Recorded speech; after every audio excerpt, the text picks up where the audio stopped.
Wakulima wengi wa ndizi wanapoteza mazao yao bila kujua makosa haya matano, na yanapelekea wao kutokuvuna mavuno waliokuwa wanakadiria na pia kupata hasara. Katika haya makosa matano, kosa namba 5 ndo la muhimu sana. Jitahidi sana kuangalia video hii kuanzia mwanzo mpaka mwisho na uweze kuyatambua makosa haya ambayo yanapelekea wakulima wengi kupata hasara katika kilimo chao cha ndizi. Kosa namba kwanza kabisa ambalo wakulima wengi wanafanya, wanapanda ndizi bila maandalizi sahihi ya udongo. Kwani ndugu mtazamaji, unatakiwa kabla hujapanda ndizi, lazima uweze kuandaa udongo wako vizuri, ili kusudi utakapoweka shina lako la ndizi uweze kupata virutubisho na kuweza kukua katika mazingira yaliyokuwa mazuri. Pia kosa namba 2, ndugu mtazamaji, ni kuhusiana na shimo linakuwa ni dogo, yaani mkulima kama unaangalia katika skrini yako hapo, hiyo ndizi imeathiriwa kulingana na shimo lilikuwa ni dogo. Kwa tayari mkulima wetu kashapata hasara, kapanda shimo lilikuwa liko dogo, hajafuata zile hatua ambazo zinatakiwa katika swala zima la upandaji wa ndizi. Kuna hatua za mashimo, kwamba shimo inabidi liweze kuwa refu. Shimo lako linapokuwa refu, inabidi liwe refu katika usawa wa magoti. Hii inapelekea ndizi yako kuweza kuwa imara na usiweze kupata hasara kama unavyomtazama katika skrini yako hapa. Mkulima huyu amepata hasara kwa sababu shimo lake lilikuwa ni fupi.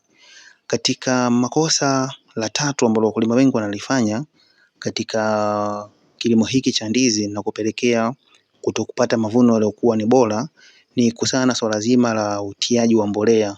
Kuna mbolea aina mbalimbali ambazo mkulima wa ndizi inabidi uweze kuzifahamu. Cha kwanza kabisa, kuna mbolea ambayo inaitwa mboji au mbolea ya asili, na pia kuna mbolea nyingine ambazo ni mbolea za kisasa. Hivyo ndizi yako ili uweze kupata mavuno yaliokuwa ni mazuri, inatakiwa uweze kuepuka kosa hili namba 3 la kutokuweka mbolea.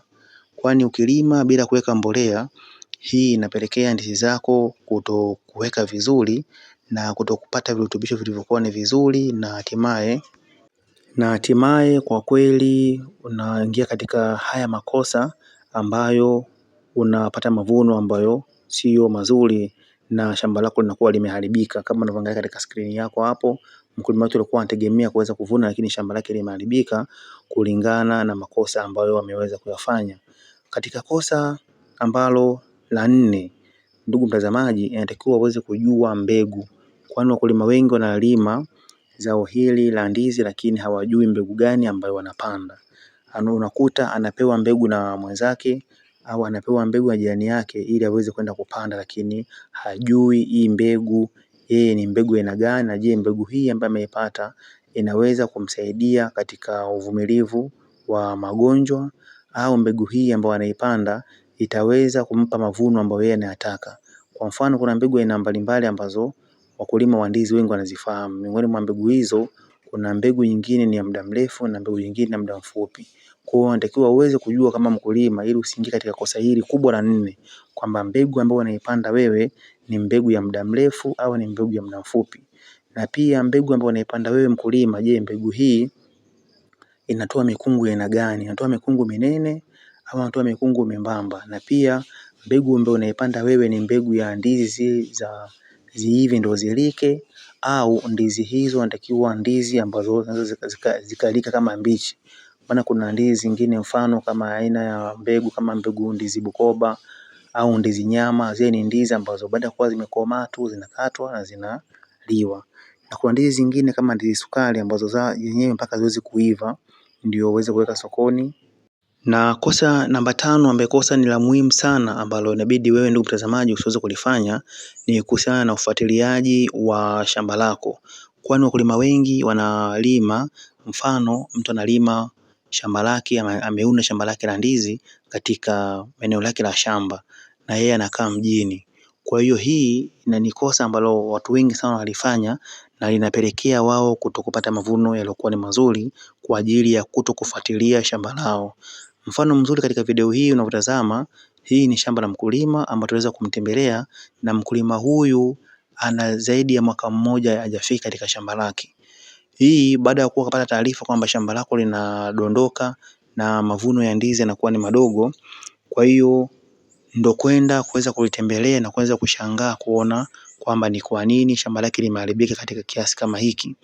Kwa hiyo ndugu mtazamaji, hayo ni miongoni mwa makosa makubwa ambayo unaweza kufanya kutokufuatilia shamba lako. Ni kosa namba 5 ambalo wakulima wengi huwa wanalifanya, either wanafanya kwa kutokujua au wanafanya kwa kuamini wale wanaowaachia mashamba yao ni watu sahihi ambao watapelekea wao kuweza kuwavusha katika kutimiza malengo yao. Kwa hiyo ndugu mtazamaji, ni mambo ya muhimu sana hayo 5 ambayo unatakiwa uweze kuyafuatilia na uweze kuyafanya ili kusudi kuepusha changamoto hizo.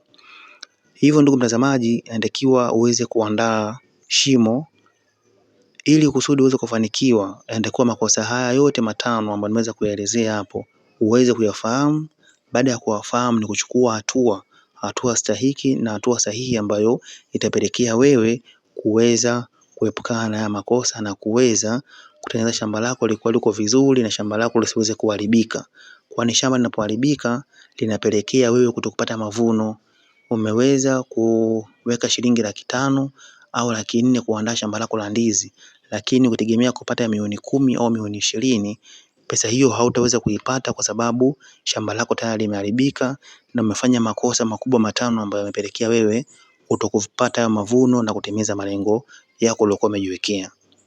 Hivyo ndugu mtazamaji, ili uweze kufanikiwa katika kuepukana na haya makosa, cha kwanza kabisa inatakuwa uweze kuandaa shimo lako vizuri. Baada ya kuandaa shimo na pia uweze kuandaa udongo ambao uko vizuri kwa ajili ya kuweza kufanikiwa katika swala zima la ukuaji wa ndizi, na pia uweze kuandaa mbolea. Kuna mbolea aina mbalimbali, inabidi uweze kuandaa mbolea ya mboji na pia uweze kuandaa mbegu. Unapokuwa na mbegu nzuri, umeandaa mbolea nzuri kama mbolea ya mboji au mbolea ile ya kienyeji au mbolea ya kinyesi cha ng'ombe au cha wanyama wote. Ina maana utaandaa shimo lako kubwa kulingana na urefu wa miguu, ina maana urefu wa magoti. Baada ya kuchimba shimo hilo, utakuwa na mbegu yako bora ambayo unajua kwamba mbegu hii mimi ni ya muda mrefu au ni ya muda mfupi. Na pia unashauriwa sana kuweza kupanda mbegu ya muda mfupi. Na pia uweze kuandaa mbegu yako nzuri ambayo utaweka katika kuchanganya, aidha baadhi ya mashina kama 5 uweze kuweka mbegu ambayo utavuna itakapokuwa imekomaa.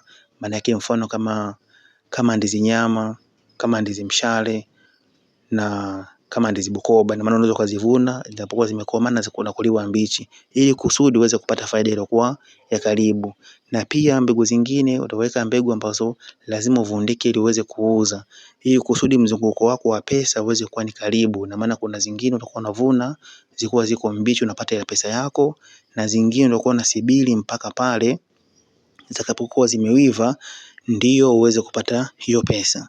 Kwa hiyo ndugu mtazamaji, ni kitu cha muhimu sana, na kati ya haya yote ukitakapokuwa umekazania katika swala zima la ufuatiliaji ukafuatilia hatua kwa hatua mbalimbali, hatua moja mpaka hatua nyingine kuhusiana na jambo zima la shamba lako, hata kama uko busy na shughuli mbalimbali za mijini au shughuli za kujipatia kipato cha kila siku, lakini lazima utenge walau kwa wiki mara moja mara mbili kwenda kutembelea shamba lako ili kuweza kuangalia hatua mbalimbali na maendeleo ambayo yapo katika shamba lako.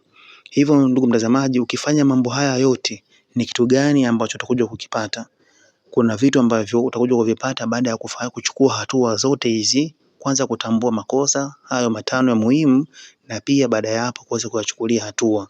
Kwa hiyo kuna kitu cha muhimu ambacho utakuja kukipata ndugu mtazamaji.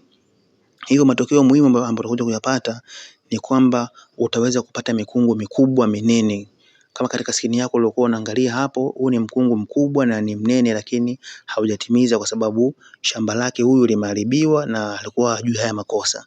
Kwa hiyo mkungu wako wa ndizi utakuwa uko imara, utapata mikungu ya ndizi mikubwa na mikungu ya ndizi ambayo hata ukipeleka sokoni utakuwa ni mtu wa kwanza kuuza na kuweza kupata pesa nyingi. Kwa hakika watu wengi wameweza kufanikiwa kwenye zao hili la ndizi kwa kufuata hizi hatua mbalimbali na kuweza kutambua makosa ambao wao wameyafanya, ndio maana wakaweza kupata mavuno yaliokuwa ni mazuri kwa kuweza kuepukana na hayo makosa na kuweza kujiepusha.